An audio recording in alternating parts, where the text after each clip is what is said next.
কার কেমন এটা বোঝা না যায়, স্বাভাবিক যেন ঢিলে ঢালা হয়, নাই তো এটা কি হয় না, পোশাক হয়। একবারে শরীর সাইজ কাইটা কাইটা বানানো, এটা কোনোভাবেই সৌন্দর্য না। তো এই জন্য এটা একটা গুরুত্বপূর্ণ বিষয়। এটা বলে অনেক সময় অনেকেরই দেখি, এই বেচারা আমাদের সাথেও কোনো সময় দেখা করতে আসলে মাদ্রাসায়, মনে করেন মাহফিলের দাওয়াত দিতে আসছে অথবা এমনি দেখা করতে, তো আমাদের তো নিচে বসতে হয়, চেয়ার টেবিল নাই, তো এই নিচে বসতে কইলে আর বই তারান এটারে টানতে টানতে ফ্যান যান শেষ। বেচারা নিজেও কষ্টে প্যারেশানিতে পড়ে, আমরাও প্যারেশানিতে পড়ি। এই জন্য স্বাভাবিক ঢিলে ঢালা পোশাক পরা উচিত, একটু যেন করে চলতে ফিরতে আরাম হয়।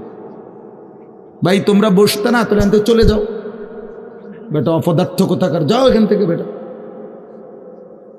হ্যাঁ যাও, তোমার মতো দু চারজন শ্রোতা না হলে কি ফালতু কোথাকার। এতবার বললাম এটা বসতে ক্ষতি কি? আল্লাহর কথা বসে শুনতে হয়। এটা এতবার একটা কথা বলতেছি, এটা যদি গুরুত্ব না হয় তো এটা কি হলো আমার বলেন?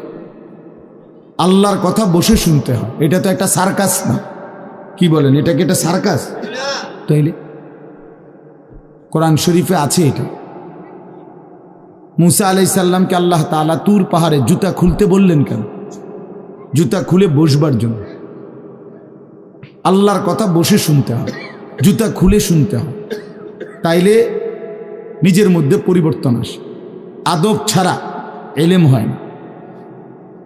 কোরআন সুন্নাহর যে জ্ঞান, এই জ্ঞানের জন্য আদব জরুরি, অন্য পড়ার জন্য এটা এতটা জরুরি। বাংলা, অঙ্ক, ইংরেজি, পদার্থ, জীববিজ্ঞান পড়ার জন্য পেশাব করে ফানি লন লাগে না, বুঝেন না কথা? দাঁড়াইয়া বসুক, বসে পড়ুক, বসে পেশাব করুক, এতে কোনো অসুবিধা নেই। কিন্তু আল্লাহর কোরআন পড়বার জন্য, রাসূলুল্লাহ সাল্লাল্লাহু আলাইহি সাল্লামের সুন্নাহ পড়বার জন্য প্রস্রাব করে ঢিলা নিতে হয়, টয়লেট পেপার ব্যবহার করতে হয়, পানি ব্যবহার করতে হয়, পবিত্র হইতে হয়। হ্যাঁ আসো আব্দুর রহমান, তুমি এনে আও, না না না এখানে আসো। তো এই জন্য এটা জরুরি বিষয়।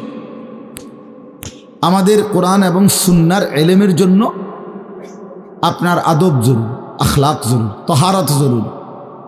এই যে এখন এখানে একটা, এটা আপনাদের এটা শুধু একটা মহড়া না, বরং এখানেও তো কোরআন সুন্নাহর ইলম বলার জন্যই উলামায়ে কেরাম আপনাদেরকে বসাইছে, ঠিক না? তো তাইলে আদব জরুরি। মাওলানা ইয়াহিয়া বয়ান করতেছিলেন, হ্যাঁ আল্লাহ তাআলা, আমি যেটুকু আইসা মাত্র শুনলাম, আল্লাহ তাআলা হাসরের ময়দানে এক কদম পাও বাড়াইতে দিবেন, জিন্দিগির প্রতি ইঞ্চির হিসাব হবে। আন উমরিহি ফিমা আফনাহু, পুরা হায়াত বান্দা কোথায় ব্যয় করেছো বলো আমাকে, আমার দেওয়া হায়াত।